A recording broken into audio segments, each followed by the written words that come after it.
Welcome to 23 Degrees Sideways.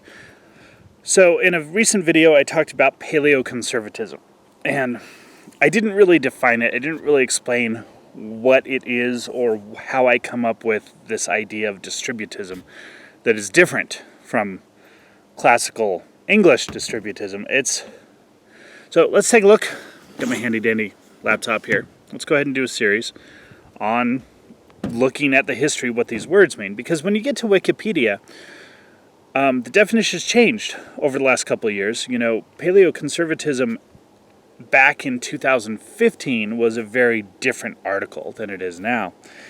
Now it is essentially a statement that paleoconservatives are alt-right adjacent, associated with the alt-right, white nationalist, associated with white nationalism, white supremacy, and white ethnocentrism, American ethnocentrism.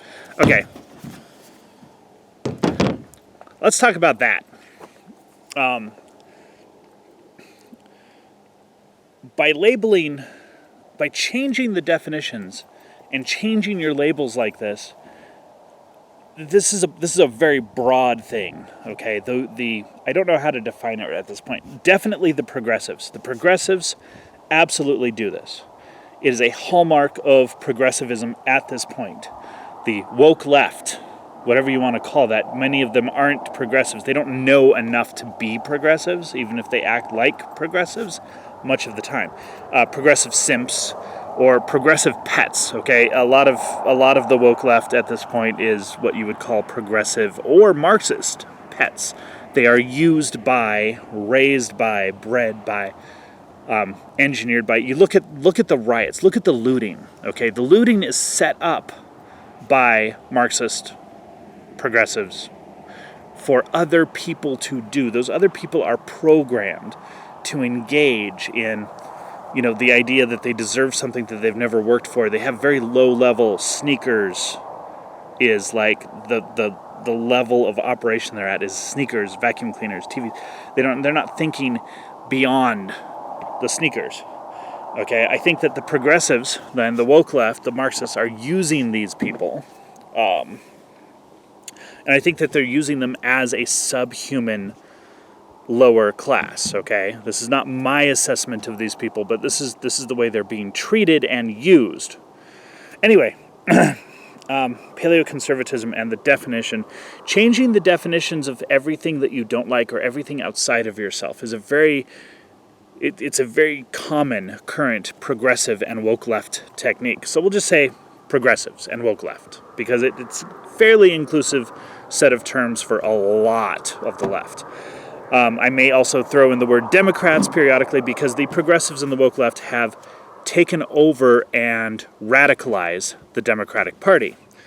So everyone, including a lot of Democrats, that the woke left and the progressives have done this, have listed as other, we're all in the same tent. We're all in the same space.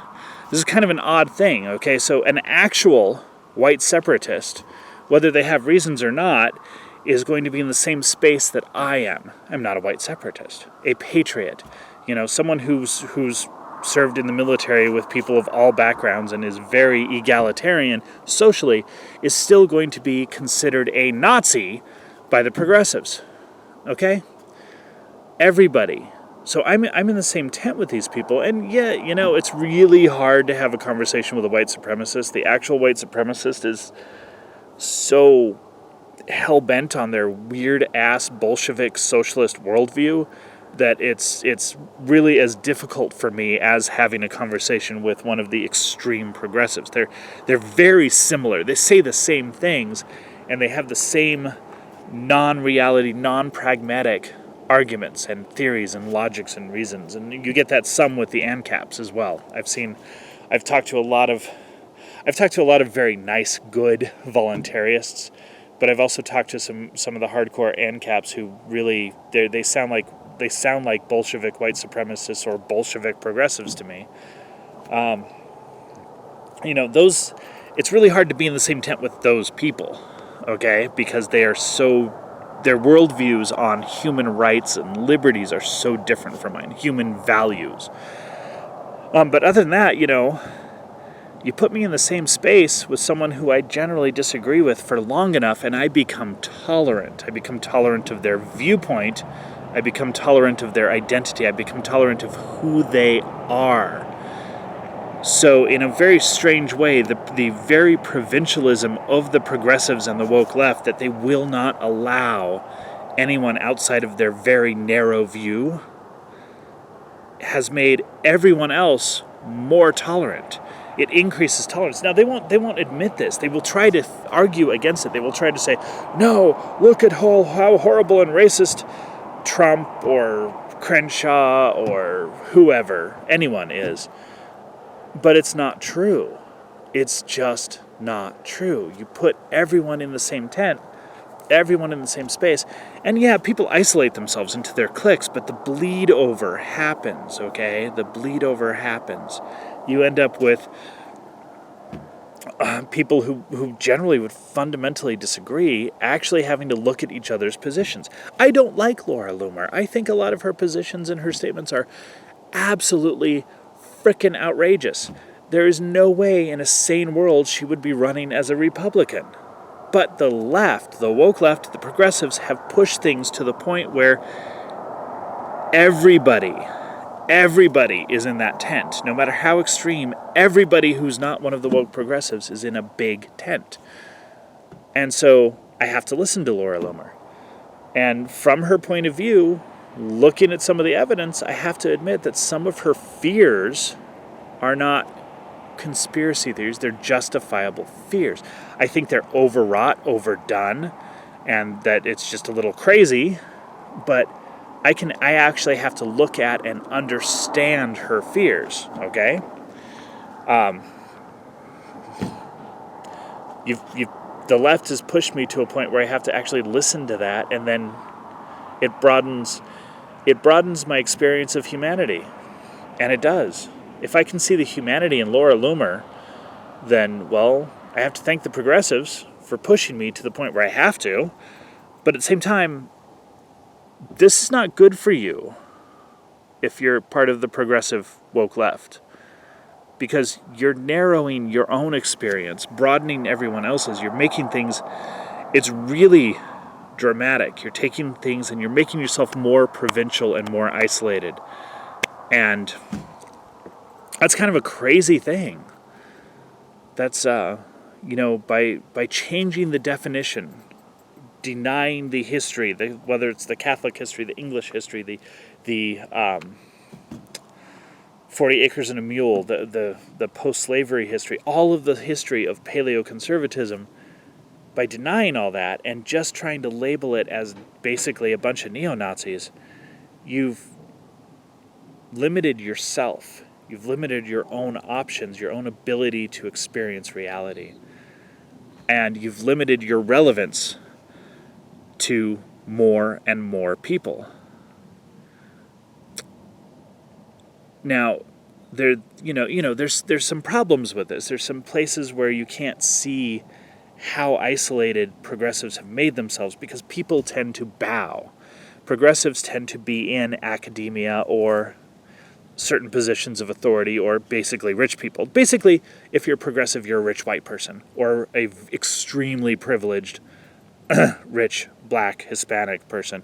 You're basically rich, you're basically privileged, that's why you're progressive. That's how it works. Your privilege and your elitism gives you the right to tell other people how to live, which is a hallmark of progressivism.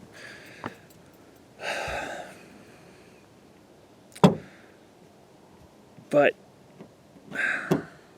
you isolate yourself this much. Now, you come from a position of power in the academy, in income, in position, in companies, and so no one's going to tell you how they feel, especially with the modern world. We have data everywhere, okay?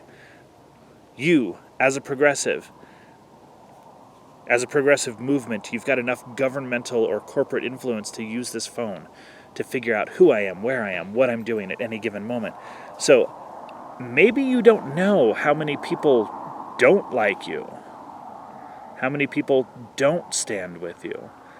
There's stories about police officers who won't admit that they're going to vote Trump on any phone survey, email, or anything because because they feel they will be put on a list, okay? And that the government will know that they're not pro-democrat or pro-progressive, and that it will impact their careers. Think about that kind of fear. Think about you as progressives instilling that kind of fear. That isolates you even further. Talk about speaking truth to power. It's not the progressives doing it. It's me. That's kind of funny. So, this video went a little sideways. We'll actually talk about paleoconservatism and paleo-liberalism and paleo-libertarianism and the history and 3 acres and a cow and with 3 acres and prosperity and where all this comes from at a later point in time. But, we're not even allowed to have definitions anymore. Man, how did Wikipedia go so wrong? Stay sideways and hopefully not progressive.